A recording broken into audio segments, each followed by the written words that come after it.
आज आपण 173 183 प्रश्न बघणार. किती? 10.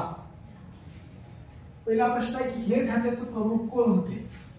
तर हेर खातं हे स्वराज्यामध्ये काय काम करत होते की ज्या ठिकाणी हल्ला करायचा आहे, ज्या ठिकाणी जायचं आहे, लढाई करायची आहे, त्या ठिकाणी पहिल्यांदा माहिती पाहिजे, मार्ग पाहिजे, कुठला रस्ता कुठं जातो, त्यातल्या सगळ्या खडाला खडा माहिती काढायचं काम हे हेर खातं करत असायचं. आणि या हेर खात्याचे प्रमुख बहिर्जी नाईक होते.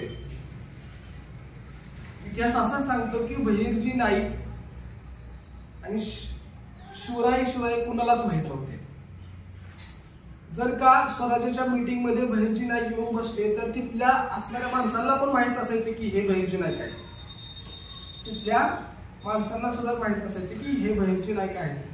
बहिर्जी नाईक हे हेर खात्याचे प्रमुख होते. आणि बहिर्जी नाईक ज्यावेळेस सुरतवर आपण बघितले शिकलोय, सुरतवर ज्यावेळेस आक्रमण केलं शिवरायांनी, त्यावेळेस सुरतवर आक्रमण करायच्या अगोदर सुरतला सगळी माहिती, कुठला रस्ता कुठं जातो, कुठला शत्रू कुठं आहे, तिथं कुठं साहित्य जास्त आहे, कुठं सर्वात जास्त मौल्यवान वस्तू आहे, परत धान्य आहे, या सगळ्या गोष्टींचा खडाला खडा बहिर्जी नाईक यांनी माहिती काढली होती. शिवरायांनी कोणते डोंगरी किल्ले बांधले? आता किल्ला का बांधलं माहितीये का? ज्याचं किल्ला त्याचं राज्य, म्हणून शिवरायांनी काही ठिकाणी किल्ले बांधले. शिवराय फक्त सत्ता निर्माण करणारे राज्य नव्हते किंवा सत्ता असावी म्हणूनच राज्य निर्माण स्वराज्य निर्माण केलं नव्हतं. शिवरायांनी काय केलं होतं की हे लोकांसाठी एक स्वराज्य असावं. आपण पुढे बघणारच आहे, तो प्रश्न येणारच आहे.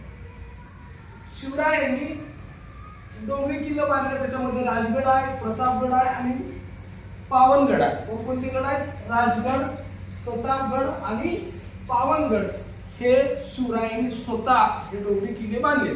या किल्ल्यामागचा बांधण्यामागचा हेतू एवढाच आहे शिवरायांचा, जर का परक्यांनी जर आक्रमण केलं तर यामध्ये या किल्ल्यांमध्ये रयत लोकांना, प्रजेला सुरक्षित ठेवता यावं याच्यासाठी हे किल्ले बांधलेले आहेत. आणि शिवरायांच्या स्वराज्यामध्ये किती किल्ले होते? तर जवळपास 300 आणि 300च्या पेक्षा थोडं जास्त. इतिहास असा आकडा सांगतो 300 किल्ले शिवरायांकडे होते. किल्ल्यांवर कोणते अधिकारी असायचे? कोणकोणते अधिकारी असायचे? तर किल्लेदार हा एक अधिकारी, सबनीस हा दुसरा अधिकारी आणि कारखानीस हा तिसरा अधिकारी. किल्लेदार किल्ल्यावरच पहारा वगैरे ठेवायचं सगळं काम करणार. सबनीस हा तिथल्या जे काही जमा खर्च वगैरे आहे ह्या सगळ्या गोष्टी तो पाहायचा. आणि कारखानीस तो पुढचं काम आहे, प्रश्न दिलाच आहे. किल्ल्यावर धान्याची कोठी व युद्ध साहित्याची व्यवस्था कोण पाहत असेल?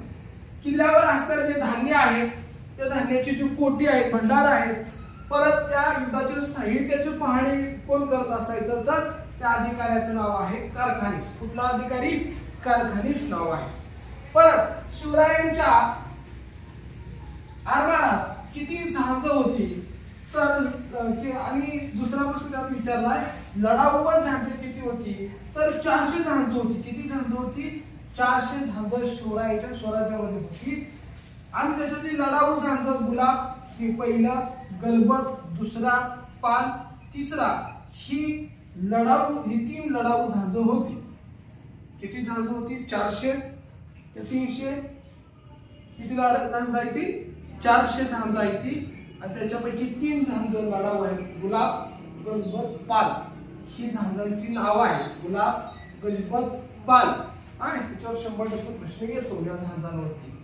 लढाऊ जहाज कोणतं? पुढील पर्यायातील शिवरायांच्या आरमारातील लढाऊ जहाजांचा पर्याय निवडा. गुलाब, गलबत, पाल. जहाजे बांधण्याचं ठिकाण स्वराज्याच्या काळातलं कुठे बांधली जायची होती जहाजं स्वराज्याच्या काळात? तर कल्याण, भिवंडीची खाडी, विजयदुर्ग आणि मालवण. विजयदुर्ग आणि मालवण. विजयदुर्ग आणि मालवण. आता बघा, कल्याणची भिवंडी, आता सुद्धा कल्याण आहे, भिवंडी आहे. भिवंडीमध्ये जी खाडी आहे या खाडीमध्ये जहाजे बांधली जात होती. विजयदुर्ग आणि मालवण सिंधुदुर्ग या ठिकाणी मालवण आहे, या ठिकाणी जहाज बांधले जात तिथे आता पण बांधले जात आहे. आरमारचे प्रमुख कोण? आरमारचे प्रमुख कोण? तर दौलत खान आणि मायनाक भंडारी. दौलत खान हे आरमारचे प्रमुख होते आणि मायनाक भंडारी हे आरमारचे प्रमुख होते. आता जाऊ पुढं, 8वा धडा चालू होतोय. 180वा प्रश्न काय आहे? शिवरायांचं धोरण कसं होतं? तर सहिष्णू होतं. ते कुठल्याही धर्माला किंवा जाती धर्माला, कुठल्याही लोकाला द्वेष करत नव्हते. इतरांचं म्हणणं समजून घ्यायचे, सगळ्यांना चांगलं शिकवण द्यायचे. प्रत्येक लोकाला जास्तीत जास्त स्वतंत्र आणि सार्वभौमत्वाचं वागणूक देण्याचं राजे. प्रत्येक धर्माबद्दल आपला धर्म आणि प्रत्येक धर्माचं पालन करणारे राजे, म्हणून शिवरायांचं धोरण सहिष्णू होतं असं म्हटलं जातं. स्वराज्य स्थापनेचं वेगळं मूल्य कोणतं? तर स्वराज्य स्थापनेचं वेगळं मूल्य काय? स्वातंत्र्य आणि सार्वभौमत्व. आतापर्यंत अनेक राजांनी राज्य निर्माण केलं, पण ते राज्य फक्त त्यांचंच असायचं, त्यांनी जे सांगल तसं. परंतु शिवरायांनी जे राज्य निर्माण केलंय त्या राज्याचं एक वेगळं मूल्य काय आहे? तर स्वातंत्र्य हे वेगळं मूल्य आहे. शिवचरित्राची माहिती सांगणारं पुस्तक कोणी लिहिलंय? कोणी लिहिलंय? तर लाला लजपत राय यांनी लिहिलंय. कोणी लिहिलंय? लाला लजपत राय यांनी लिहिलं आहे. सर जदुनाथ